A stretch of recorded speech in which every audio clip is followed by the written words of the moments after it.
নমস্কার বন্ধুরা, আমার ইচ্ছেগুলোতে স্বাগত জানাই। এখন আমি পুতুল ভূত গল্পের দ্বিতীয় পর্ব অর্থাৎ শেষ পর্ব পাঠ করব। গল্পটি সংগৃহীত। একমাত্র মালতী মিনিকে যা একটু প্রশ্রয় দেয়। ও সেদিন বলল, তোমার দাদামশাই যে পুতুলটা এনে দিয়েছিলেন সেটার কি খবর মিনি? মালতী একটা আঁকশি দিয়ে গাছ থেকে আতা পাড়ছিল। মিনি জানলার পাশে বসে ওর আতা পাড়া দেখছিল। ওর পাশেই মেঝের উপর বাক্সের মধ্যে ছিল পুতুলটা। হিঙ্গা বলে, জীবনটা বড় কঠিন। মিনি জবাব দিল। অতটুকু মেয়ের মুখে অমন কথা শুনে হাসি পেল মালতীর, কিন্তু হাসি চেপে ও বলল, তোমার মাত্র 5 বছর বয়স, জীবন সম্বন্ধে তুমি কি জানো? আমি নই, হিঙ্গা বলে। মিনি বলল, ও অনেক কিছু জানে যা আমরা জানি না। শালবনের দিকে দৃষ্টিটা মেলে দিল ও। হিঙ্গা আরও বলে, পিসি যদি ওকে তাড়িয়ে দেয় তবে ও আমাকেও সঙ্গে নিয়ে যাবে। তোমাকে কোথায় নিয়ে যাবে? যেখান থেকে ও এসেছে। মিনি জবাব দিল। কোথা থেকে ও এসেছে? মালতী নাছোড়বান্দার মতো প্রশ্ন করল। যেখানে একদিন সব বাইকে যেতে হবে, মিনি বলল। কি যে তুমি বলো? মালতী এবার বলল, তোমার কথার মাথা মুন্ডু আমি কিছুই বুঝি না। তোমার পুতুল কথা বলে? বলেই তো, মিনি জবাব দিল। তারপর ডান হাতের তালুতে চিবুকটা রেখে বলল, আমরা কখনো গপ্প করি, আবার কখনো খেলি। কি খেলো? মালতী জিজ্ঞেস করল। পুতুল পুতুল খেলি। মিনি জবাব দিল, মাঝে মাঝে হিঙ্গার আর পুতুল হতে ভালো লাগে না। তখন ও আমাকে পুতুল করে ওই বাক্সে ভরে রাখে, আর ও আমি হয়ে যায়। মিনি এমনভাবে হাতটা নাড়ল যেন ব্যাপারটা খুব সহজ। মালতী আর চোখে মিনির দিকে তাকালো, তারপর হাসি চেপে বলল, ও তোমাকে পুতুল করে ওইটুকু বাক্সে রেখে দেয়? হ্যাঁ, তাই তো। মিনি বলল, ও অনেক কিছু করতে পারে। তারপরই আবদারের গলায় বলল, আমাকে একটা আতা দেবে? ঠিক আছে, কিন্তু খাবার সময় তোমার পরিষ্কার জামাটা নষ্ট করো না, পিসি তবে বকবে। আমার জন্য চাচ্ছি না, মিনি বলল, হিঙ্গাকে দেব। পুতুলের বাক্সটা তুলে নিয়ে ও চলে গেল বসবার ঘরে টেবিলটার কাছে। সেদিন বিকেল বিকেল বাড়ি ফিরল সুমনা। গেট খোলার আগে ওর মনে হলো বাড়িটা যেন খুব নিস্তব্ধ। মিনি কোথায় গেল? মালতীরও সাড়া পাওয়া যাচ্ছে না। ওর একবার মনে হলো মালতী বোধহয় মিনিকে নিয়ে বেড়াতে গেছে। বাড়ির ভেতর ঢুকে ও কাউকে দেখতে পেল না। মালতীও রান্নাঘরে নেই। ও আবার বাইরে এলো, তখনই শুনতে পেল মিনির গলা। বেলা পড়ে এসেছে। শব্দ লক্ষ্য করে একটা আতা গাছের তলায় যেন দুজন বাচ্চা মেয়েকে দেখতে পেল ও। মিনি, গলা তুলে বলল সুমনা, তোমার সঙ্গে কে ও? মিনি কোনো জবাব দিল না। শীতের বিকেল, আলো ঝপ করে কমে এসেছে। সুমনা চোখ দুটো কুঁচকে দেখবার চেষ্টা করলো, তারপর ছুটে গেল গাছটার দিকে, কিন্তু মিনি ছাড়া আর কাউকেও দেখতে পেল না। শিরশিরে উত্তরে বাতাস শালবনের ভেতর দিয়ে বয়ে যাওয়ার সময় কেমন যেন একটা শব্দ তরঙ্গের সৃষ্টি করল। সারা গায়ে কাঁটা দিয়ে উঠল সুমনার। মিনি! সুমনা একটু ধমকে সুরেই বলল, তোমার সঙ্গে আরেকজন কে ছিল? আমার স্পষ্ট মনে হলো যেন আর কাউকে দেখলাম। মিনি গাছের তলায় বসেছিল। ও একটা পায়ের উপর আর একটা পা রাখল। ওর পাশেই রয়েছে লম্বা বাক্সটা, আর তার ভেতর শুয়ে আছে আফ্রিকা থেকে আনা সেই পুতুলটা। ওটার দু চোখে যেন কৌতূহলের ছোঁয়া। তুমি আমাকে একদম বিশ্বাস করো না পিসি, মিনি বলল, আমি হিঙ্গার সঙ্গে খেলছিলাম। মিনি! সুমনা এবার জোরে ধমক দিল, তোমার এই ন্যাকামো আজই আমি ঘুচিয়ে দেব। মাটি থেকে পুতুলের বাক্সটা তুলে ও হাঁটা দিল বাড়ির দিকে। মিনি হাত পা ছুঁড়ে তীক্ষ্ণ কণ্ঠে প্রতিবাদ জানালো। হিঙ্গা! কাঁদতে কাঁদতে বলল ও। যত ইচ্ছে কাঁদো, সুমনা বলল, যতক্ষণ না তুমি আমার কাছে এসে বলছো এসব তোমার কল্পনা, সত্যি নয়। ততক্ষণ পুতুলটাকে আর পাচ্ছ না।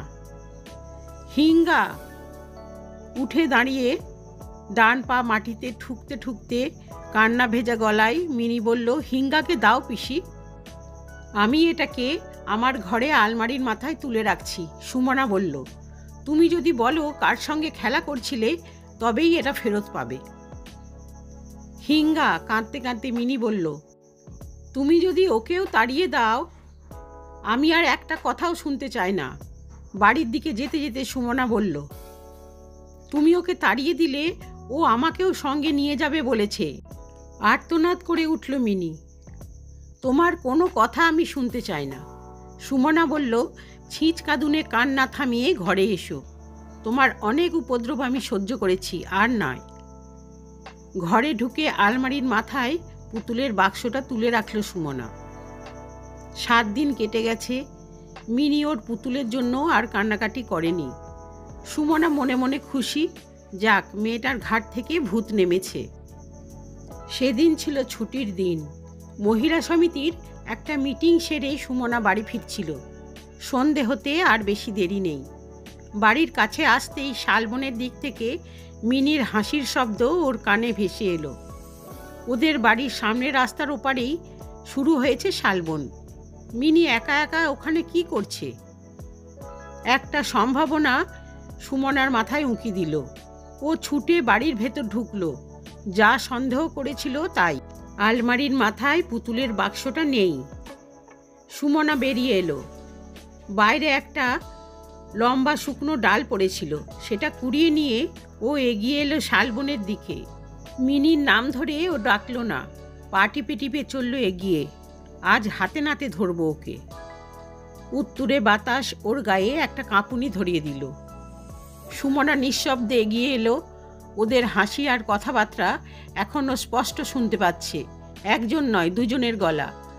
যেন একটা মজার কথা বলে ওরা খিলখিল করে হেসে উঠল। সুমনা আরও এগোলো। একটু একটু করে কুয়াশা জমছে। ও হঠাৎ দাঁড়িয়ে পড়ল। এখন আবার শুধু একজনের গলা শোনা যাচ্ছে, মিনির গলা নয়। একটা কচি মেয়ে যেন ছড়া বলছে। কথাগুলো ঠিক বুঝতে পারল না সুমনা। তারপরেই মেয়েটিকে দেখতে পেল ও। কালো রঙের একটি মেয়ে, ঠিক কালো নয়, অনেকটা নস্যি রং। ঘাড় ছাপিয়ে নেমেছে একরাশ কালো চুল। মিনিরই বয়সী। ওর কোলে পুতুলের বাক্সটাও চোখে পড়ল সুমনার। তাহলে তুমিই সেই মেয়ে? গাছের আড়াল থেকে বেরিয়ে এসে শুকনো ডালটা নাচিয়ে রুক্ষ কণ্ঠে বলল সুমনা। লুকিয়ে লুকিয়ে এখানে আসো মিনির সঙ্গে খেলা করতে? মেয়েটি বসেছিল। পুতুলের বাক্সটা মাটিতে রেখে ও তড়াক করে লাফিয়ে উঠল, যেন খুব ভয় পেয়েছে।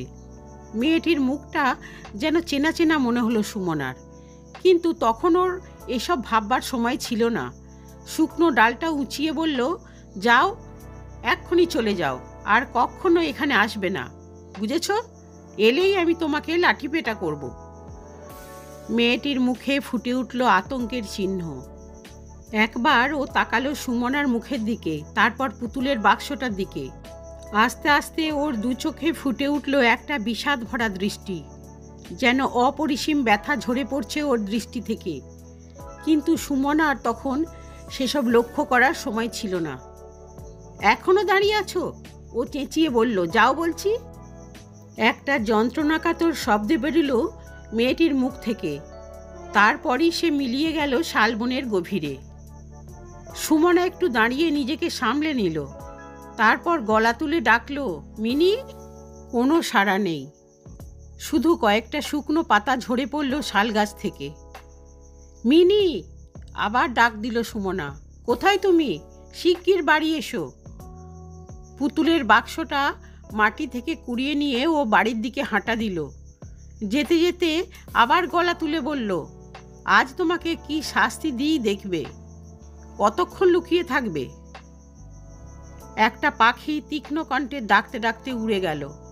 পাখিটার ডাকের মধ্যে যেন কান্নার সুর। বাড়ির ভেতর ঢুকে বিজলির আলোয় পুতুলের দিকে তাকিয়ে ভীষণ চমকে উঠল সুমনা। ওর আর্তনাদে ছুটে এলো মালতী। সুমনার দু চোখ যেন ঠিকরে বেরিয়ে আসছে। ও বোবা দৃষ্টিতে তাকিয়েছিল বাক্সর মধ্যে শুয়ে থাকা ওই পুতুলটার দিকে। তবে কি এতদিন যা বলেছে মিনি তা ঠিক? এখন মনে পড়ছে কেন ওই মেয়েটার মুখ চেনা চেনা লাগছিল। বাক্সটা নিয়ে ও আবার ছুটল শালবনের দিকে। যেখানে মেয়েটি অদৃশ্য হয়েছিল সেখানে গিয়ে চিৎকার করে ডাকলো, ফিরে এসো মেয়েটা, তুমি ফিরে এসো, আর তোমাকে বকবো না। কিন্তু সে আর ফিরে এলো না, কোনো দিনই আসবে না। সুমনার দু চোখে জল, ও কাঁদছে। ওর ভুলের জন্য কি সর্বনাশটাই না হয়ে গেল।